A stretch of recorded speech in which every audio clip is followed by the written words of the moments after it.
I haven't had a period in 5 years. And that's not good. It will break you. It will literally break you down and take away your participation in the sport that you love so much. And to the men that are watching this video, don't go anywhere. There is some real value in this video for you too, so please stick around. And by the way, later on in this video, I'm going to tell you about an exciting extra opportunity to get hold of the merch that came out a couple months ago.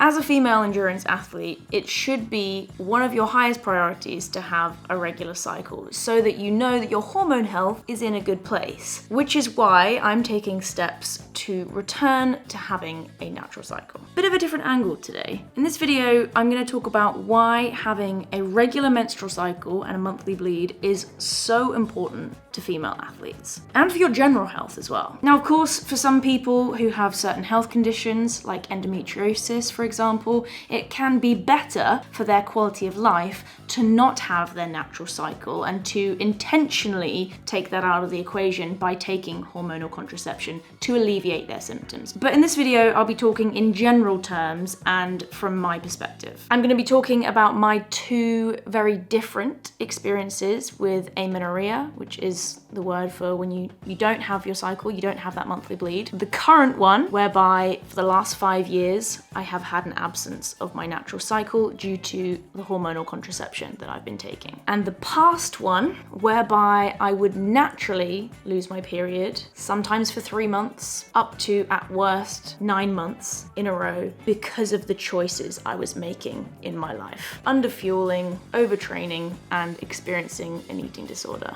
I'll get into that side of things a little bit more later. And I'm going to talk about why these two different experiences mean quite different things, but I'm standing very firm on my belief that I'm doing the right thing now by seeking my natural cycle again and taking steps to achieve that. And I need a snack because I'm going for my run in approximately 2 hours.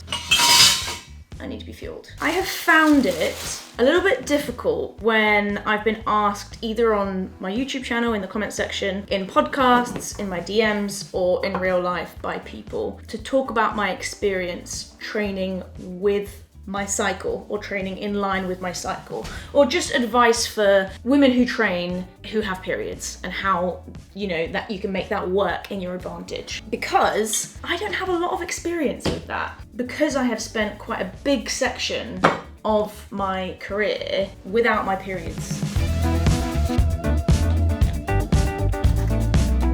And I think I found that difficult because I have always wanted to be able to give people good advice and to help, but also not really feeling like I have a whole lot of experience to share in that regard. And I think recently, over the last few months, even the last few years, that has been on my mind a lot more, alongside kind of contemplating whether I am potentially putting myself at risk by not having my natural cycle due to being on hormonal contraception, and whether that is as much as the risk of naturally losing your cycle when you are underfueling, overtraining. I don't know.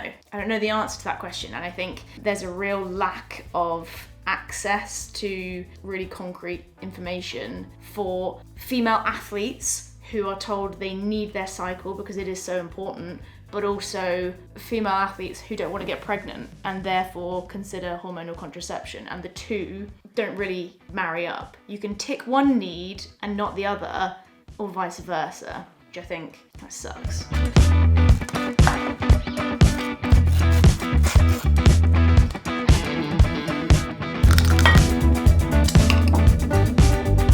Before I talk about why having a period as a female athlete is so important and having your hormones in balance, the natural homeostasis, if you like, I want to encourage you to continue watching this video if you're a male athlete. Not only because you could be a father of a female athlete, a brother, a friend, a coach, but also because RED-S, which is relative energy deficiency in sport, is something that can affect male athletes as well as female athletes. And I'm going to touch on that a little bit later on as well and direct you towards some fantastic resources if you think you may be suffering from RED-S. And I also don't think that learning about periods, the importance of the menstrual cycle for female athletes, is just for women. I think it's for men too, because the more everyone understands that, the more everyone can be helped by that information. Does that make sense? Now, I don't know about you, but growing up, for me, being a teenager, starting out in this sport and starting out as a developing woman, I saw periods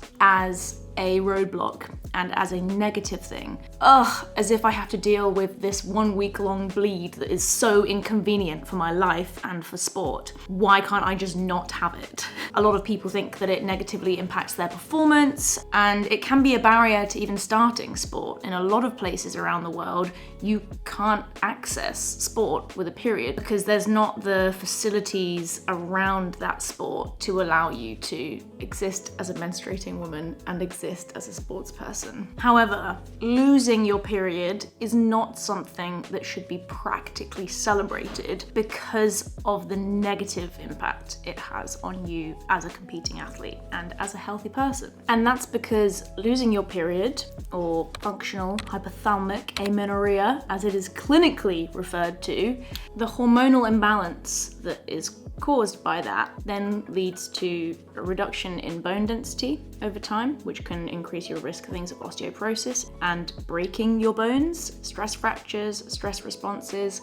It can lead to severe mood issues like depression, anxiety. It can cause chronic fatigue, heart disease, and lower your libido, amongst many other negative impacts. So obviously, as an athlete, you don't want to be experiencing any of those things. And a lot of the time, female athletes that lose their period will go to the GP and be told, this is very normal. Very common to see that in endurance athletes. You exercise a lot, don't worry about it. It is not normal. If a GP says that, ask for a second opinion or consult some of the fantastic resources that I'm going to share with you a little bit later on, because it is not normal. Common, yes, arguably, but hopefully we can change that by spreading information and letting people know that it's very much not normal and a detriment to your long-term health. So I promised I would talk a little bit more about RED-S for female and male athletes. And a lot of female athletes who lose their periods are diagnosed with RED-S. Relative energy deficiency in sport is a condition that does what it says on the tin. There is an insufficient energy intake to sustain the body's demands during your sport, during that exercise, and all of the essential daily functions that you need to maintain for growth, respiration, and digestion. By either intentionally or unintentionally underestimating the energy demands of exercise, the body enters a state of low energy availability. And if it looks like I'm reading from a webpage, it's because I am. Because Project RED-S, which is red-s.com, is a fantastic resource that you all should go and check out, especially if you or someone close to you suspect is experiencing symptoms of RED-S. There's so much information on there for athletes, for supporters of athletes, coaches, parents, friends. It's not an ad. I believe it's a not-for-profit organisation, and it's just a really fantastic resource that's popped up over the last few years thanks to some really hard work from Bowden and her team. Big plug. I'll link them in the description below. So in really simple terms, it's not eating enough to sustain the exercise that you're doing, but it's also not timing that fuel correctly. You can experience RED-S if you get the right amount of fuel in, the right caloric intake, but you have like a 5 or 6 hour gap in the middle of the day, which means that your body then sort of shuts down a little bit during that period. You can experience it through insufficient carbohydrate intake, and obviously as a result of disordered eating or a diagnosed eating disorder, and by drastically increasing your training output and not matching the fuel up to kind of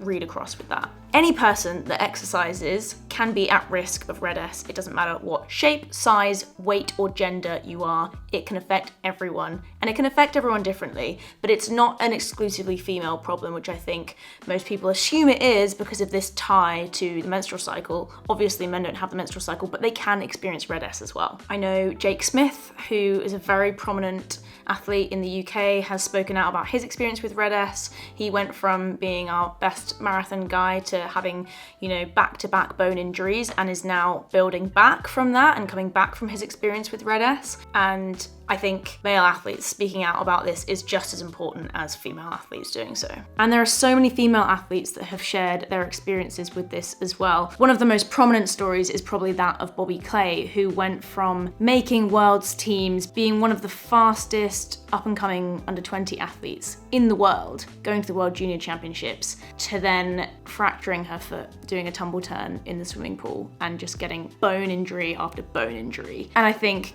as well as spreading awareness, the message that needs to be shared from sharing these stories, these tragic stories a lot of the time, is do not ignore the warning signs. Access the information that is now there for you and acknowledge that continuing blindly and not seeking help if you're experiencing Red S, it will break you. It will literally break you down and take away your participation in the sport that you love so much. Coming back then to my experience losing my period, I think I'll talk about the first time around and how that's different from now. Some of you may already know from watching previous videos of mine that I suffered from an eating disorder on and off for 9 years, and that's unsurprisingly why I lost my period the first time around, numerous times for various differing lengths of time. I ticked a lot of the boxes for Red S, probably had Red S back then, although not being diagnosed with it, but I was diagnosed with my eating disorder, which manifested in different forms at different times over that 9 years, but for the most part, not fueling sufficiently, quite frequently, having real issues with the timing of that fueling due to, intentionally restricting my intake. Yeah, over-exercising, not recovering, all classic factors for Red S and for losing your menstrual cycle. And in that scenario, that's where my body effectively decided to shut off having a menstrual cycle because it wasn't a priority. We didn't have the energy for that. Versus now, where I haven't had a period in 5 years, because of the hormonal contraception I was using. I had the Mirena coil, which is an IUD that sits in your uterus and releases a constant flow of hormones that mean that you can't get pregnant, but one of the most common side effects of that is very reduced bleeding or no bleeding at all. And the other problem with hormonal contraception, whether that's the coil or the pill, is that you can have a bleed and people assume that it is of the same value as a natural cycle, and it's not.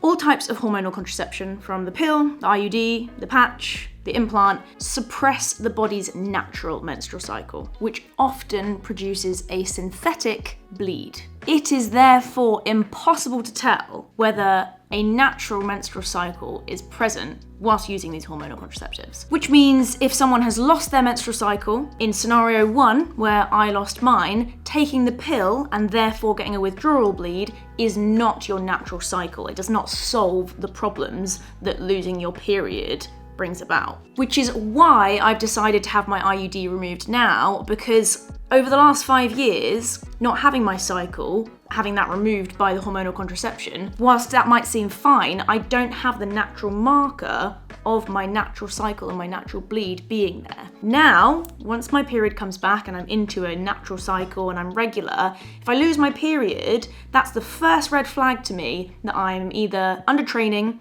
under fueling, not fueling efficiently, or not recovering properly, and therefore at risk of all of those symptoms of Red S. So I've still, at the time of filming, not had a period in 5 years, but I'm really excited to get my period back, because all of the people that I've spoken to, from experts in the field of female health, experts in female athlete health, female athletes that I know who have trained in line with their cycle and been able to highlight trends where at one stage in their cycle they are so much stronger compared to other stages of their cycle, and in other stages of their cycle they need to focus more on recovery, and they know that about themselves, so they can implement practical tools to capitalize on that, which is really cool. It's going to be amazing to see my cycle and to see having a period as a positive thing in that light once I kind of get a handle of what's normal for me, because we're all so different. I have friends who feel super strong on their period, and it's when they train their best.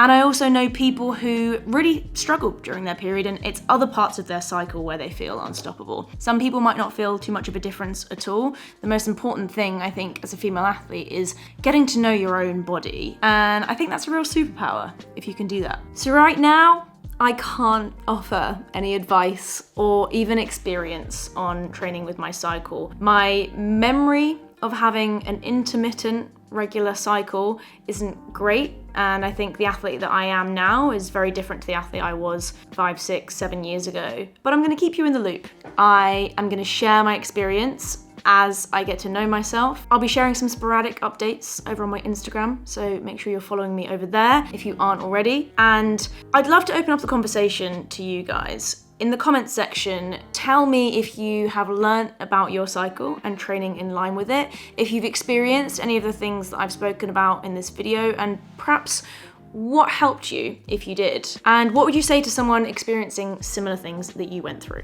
And if you've experienced Red S and you're now on the other side of it, what would you say to someone who was in the spot that you were in? If you made it to the end of this video, you are the ones that get to find out about the secret, not so secret now, small amount of merch that we have available for you to buy right now. We did a pre-order a couple of months ago, the stock arrived, we sent the stock out. We ordered a little bit extra, 250 garments, which are now on the website available for you to buy. They will go quickly, act fast if you want to get hold of them. I'm sorry in advance if your size sells out. The link's down here, it's philybowdenmerch.com. If you missed the last drop, we've got PB Run Club t-shirts and vests, all in tech material, which means they're breathable in the summer sun, and rumor has it, you run faster when you're wearing one. Performance enhancing. Love the grind. Swinging blades at these scrubs, bitches flock like bugs to the light, getting right. Treat my hoes like these raps, I don't really got a type. Off top, bullshitting, all I needed was a